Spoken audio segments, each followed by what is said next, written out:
नमस्कार दोस्तों, स्वागत है आपका आपके अपने YouTube channel national defence daily में। तो दोस्तों, फ्रांस के राष्ट्रपति इमैनुअल मैक्रों का एक बयान सामने आया है जिसमें उन्होंने कहा है कि रूस चीन का एक जागीरदार राज्य बन जाएगा, मतलब कि एक वैसल स्टेट बन जाएगा। और इस बयान के पीछे का कारण एक्सपर्ट ये बता रहे हैं कि अमेरिका ने जो पिछले एक साल में घटिया रणनीति अपनाई है वो इसका कारण बनेगी। और सबसे ज्यादा दुख की बात यह है कि अमेरिका की इस हरकत का सबसे ज्यादा खामियाजा भारत को भुगतना पड़ेगा, क्योंकि इसका सबसे बड़ा नुकसान भारत को ही होगा। लेकिन रूस चीन का जागीरदार बनेगा कैसे और इससे भारत को क्या नुकसान होगा और क्या है अमेरिका की रणनीति, इस वीडियो के अंदर मैं आपको एक एक करके बहुत ही आसान भाषा में सब कुछ समझाने वाला हूं। तो चलिए, बहुत ही महत्वपूर्ण वीडियो है, बिना समय बर्बाद किए चलिए इस वीडियो को तुरंत शुरू करते हैं। तो दोस्तों, सबसे पहले आप इस बयान को स्क्रीन पर देखिए जो फ्रांस के राष्ट्रपति इमैनुअल मैक्रों ने दिया है। और पिछले 2 दिन से इस बयान की पूरी दुनिया में काफी चर्चा हो रही है।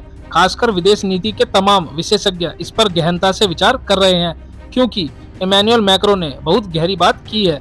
दरअसल इमैनुअल मैक्रों ने पूरी बात ये कही है कि अभी रूस के अंदर जो स्थिति है वह बिल्कुल भी अच्छी नहीं है और ना ही अगले 4-5 वर्षों में यह बेहतर दिखने वाली है। भले ही रूस यूक्रेन युद्ध आज रात समाप्त हो जाए, लेकिन फिर भी रूस के अंदर हालात और बिगड़ेंगे और इसीलिए आने वाले समय में रूस चीन का एक जागीरदार राज्य बना रहेगा, यानी कि चीन रूस को एक वैसल स्टेट की तरह इस्तेमाल करेगा। और बात उनकी गलत नहीं है, मैं आपको एक एक करके तथ्य बताता हूँ।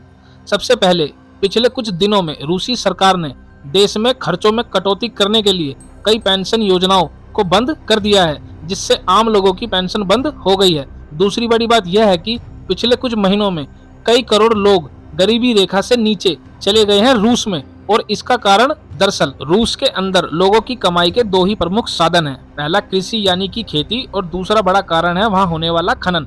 इसके अलावा रूस के करोड़ों लोग कच्चे तेल के कारोबार में लगे हैं और वहीं से अपनी रोजी रोटी कमाते हैं। और पश्चिमी देशों द्वारा लगाए गए कठोर प्रतिबंध, हो सकता है कि ये सेक्टर उनकी वजह से पूरी तरह से बंद ना हुए हों, लेकिन अंतर बहुत बड़ा है। रूस ने अपनी कमाई का आधे से ज्यादा हिस्सा खो दिया है, खासकर कृषि क्षेत्र और खनन क्षेत्र में, जिससे बड़ी संख्या में लोग बेरोजगार हो गए हैं या उनकी कमाई कम हो गई है, जिससे लोग गरीब होते जा रहे हैं। इसके अलावा एक्सपोर्ट का काम करने वाला रूस लगभग ठप सा हो गया है। वे तेल के अलावा कुछ खास एक्सपोर्ट भी नहीं कर पा रहे। कच्चे तेल के एक्सपोर्ट से सरकार की कमाई तो होती है, लेकिन जनता खाली हाथ रहती है। इस वजह से वहां लगातार असंतोष बना हुआ है। इस असंतोष को कम करने के लिए सरकार क्या कर रही है? दरअसल रूसी सरकार चीन के साथ अपने व्यापार को तेजी से बढ़ावा दे रही है और वर्तमान में रूस और चीन के बीच व्यापार 120 अरब डॉलर को पार कर गया है और अगले कुछ सालों में यह आसानी से 200 अरब डॉलर को पार कर जाएगा। और इसमें रूस को ज्यादा फायदा होता है, मतलब कि रूस चीन को ज्यादा एक्सपोर्ट करता है, यानी रूस चीन से कमाता है, उसकी अर्थव्यवस्था चलती है। इस वजह से रूस लगातार चीन पर निर्भर होता जा रहा है। और इमैनुअल मैक्रों ने भी यही कहा है।